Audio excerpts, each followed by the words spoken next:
Good afternoon. While I'm waiting for the my tech help to advance to the right program here, take a look up here. I mean, we've got these banners. This is why we're here. Can somebody just read? It's this backwards to me. Can somebody read out really loud? Or if we were like the Occupy Wall Street, we'd all do it in unison. What's the one over there say? Can I stop the invasion of aquatic aliens? Great. Can I eat the fish? Can I swim at the beach? What? Anything else? Can I drink the water? That those questions were first raised by Carlos Federer some 35 years ago when he addressed on the Science Advisory Report. And his statement was, can I drink the water, can I eat the fish, can I swim in the Great Lakes? And that scared a lot of people because those three questions are the heart of why everybody is here and why we have some faith in the IJC. Thank you. Thank you very much. Well, you've had a lot of information today, and this is still day one. I don't want to put you on information overload. I'm going to go through some 5 different slides here, and basically what we're doing in the next few minutes is to report on something that we were supposed to be doing all along, but has not been done real well since 1987. That is to say, the Great Lakes Water Quality Agreement in 1987. In 1987, or since 1987, I think we've not really stepped up and provided an assessment, an overall assessment of the health of the lakes and an assessment of the efficacy of the programs. How are the lakes doing? How are the programs that the governments have committed to lived up to our commitments? And I'm going to say that I think it's the fault of the governments on both sides of the border, and I'm going to say it's some of the IJC falling down on the job. So, after years of back and forth saying the governments are not providing enough information, and back and forth in the comprehensive assessment not being provided, we have stepped up, and this isn't perfect. This isn't complete. But we're going to get back on track with your help, and we're going to start periodic reviews of the Great Lakes health overall.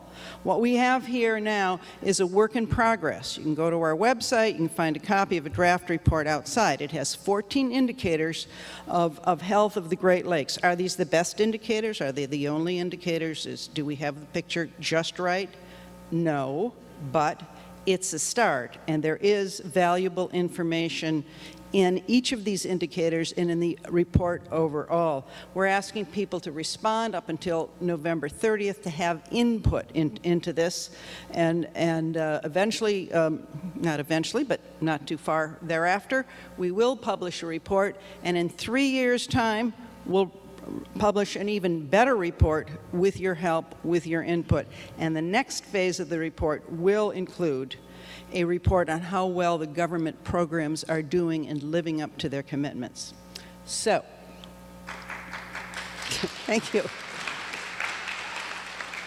This, you were going to see some success, pictures of success here in these next few slides. We're going to see a few pictures of failure and some in between. So this is mostly real success. So it's PCBs and dioxin levels in herring gull eggs. And herring gulls, of course, are resident full-time in the Great Lakes. What is in the herring gull eggs reflects what's in the fish. You can find similar data by looking at sediment cores, by looking at fish. You've seen some of these data earlier today. By looking at some of the mussels. I mean, what's in the lake is in the wildlife here and in the fish. So what we see is it starts in should be yeah. It starts in 1987 because all these data, it really is a reflection of what's happened since 1987, our last report. And what's happened is a significant drop in PCBs and dioxins, but not a complete drop. There's a gap there. There's still contamination. Some of that is contamination because it's in the sediments, it's historic.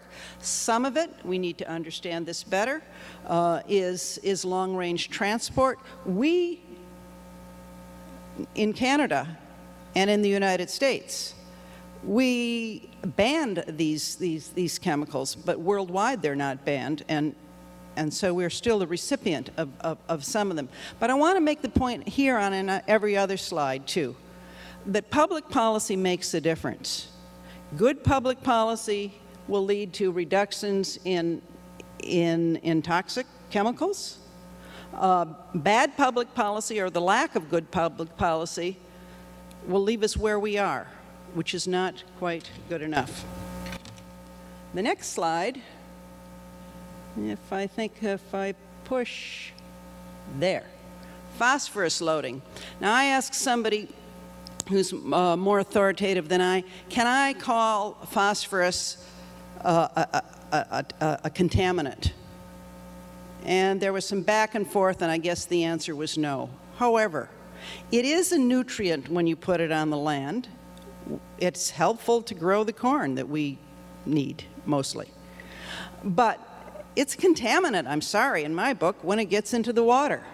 And what you see here is a representation since 1975 of dissolved reactive phosphorus in the Maumee River. The Maumee River basin is 6,500 square miles, very large, the biggest tributary to Lake Erie. And it's almost all row crops, intensely farmed. And you've seen early in the, from 75 to 85, you can see the more or less downward slope, and then it goes back up. We're not doing well enough. Why is that? Probably for several reasons. One, it's been suggested, and it's been observed, that in about the mid-'80s, farmers started broadcasting their phosphorus, their fertilizer applications in the fall and in the winter for convenience. That leaves a lot of time for it to wash off with the snow melt in the spring. Farmers, understandably, because I'm not making them out to be the villain, it's just that we're not in sync with our needs and each other, and we have to get in sync. So farmers also, in response to the more intense rainfall, and you can see the different annual variability is substantially a reflection of rainfall. We now have more intense rain events with climate change as anticipated. Farmers want to drain their fields more rapidly so they can plant. That's what they do. That's what they're there for. And so they have put more intense tile drainage systems in there. So we have more intense rainfalls, we have climate issues, and what we have is Lake Erie's biggest, worst algal bloom ever was in 2011. We have to make changes. We have to figure out how to work with agriculture and with the lakes. Here we show moving to aquatic invasive species. Now this one goes all the way back and starts in 1840. Each bar shows a decade. And the bottom of the, oops, let me go backwards. The bottom of the bar is in blue, and that shows, represents the number of new aquatic species, non-native species that were established in the lakes during that decade. And the red shows the cumulative total. I think we're up to 182. Not a lot of good news here.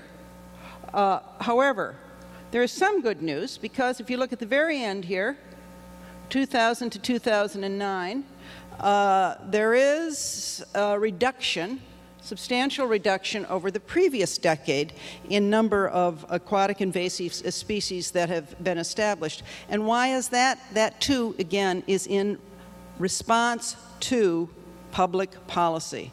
After years of fighting and saying it couldn't be done, There was an agreement, and the shipping industry is cooperating, and there has been public policy changes in Canada and in the United States that requires every ship coming in from the oceans through the St. Lawrence Seaway to flush their ballast water.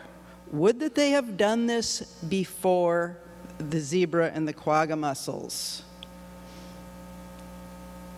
And so, come on, oops, there we go. Here we see a bad news slide. This is failure. This is what utter failure looks like. What we're looking at here is diarrhea and the density of that very, very important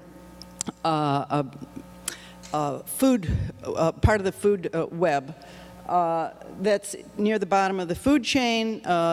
There, you can see the blue represents the rich and dense amount of diarrhea in 1994 and 95, and you can see here, just 15 years later, it's essentially gone, and just recently so. We have yet to really appreciate or recognize the full impact, but it's here, folks. And, you know, why? Why did it disappear? Well, I don't think there's a definitive answer, but the science is clearly shows that the diarrhea disappeared when the quagga mussels established themselves. How much would it have cost to start flushing that ballast water earlier? How much is it costing us to have failed in that public policy implementation? So, out of public policy comes consequences, good consequences or bad consequences. And there's nothing in this assessment report that indicates that it's a waste of money or too costly to implement good public policies. We need to do better. We will do better. The IJC will do more on its assessment reports. But in the meantime, this assessment report has a lot of good science in it, for which we are grateful to a number of fine scientists at these different institutions. There's 14 different indicators in the report now. Within a matter of some weeks, we will have 6 more papers that we feel are ready for vetting and for your input. So please go to our website and please participate with us. We want your input. We all want the same thing. We want to protect the lakes. Thank you very much. Let's see, do we have any time for questions now? You know, we can take, if there's a burning question or two, we can do it, but people should be starting to come in for the town hall, and that's all about questions and all about us listening to you. But if somebody, yeah, stand up and, do we have a mic? There's a mic over, but. Diarrhea are little shrimp-like crustaceans. They're about a ½ an inch long. And they populate, they're in the sediments, the upper levels of this. They're at the bottom of the water column and the top of the sediments. And alewives and a whole lot of prey fish feed on them. So when that collapses, we're going to have some pretty significant changes in the food chain. Another question while we're just before we close up here. Yes, sir.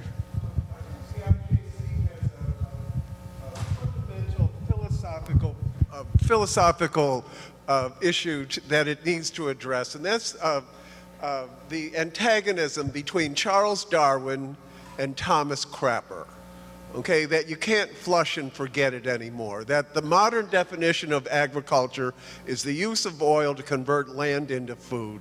I mean, you are what you eat. I mean, this is the human is a part of the ecological system, and that as far as all the different agencies and commissions and boards, I think we need to form some sort of a higher education consortium to outreach these issues, as far as all the colleges and universities need to be participating in this process. Thank you very much.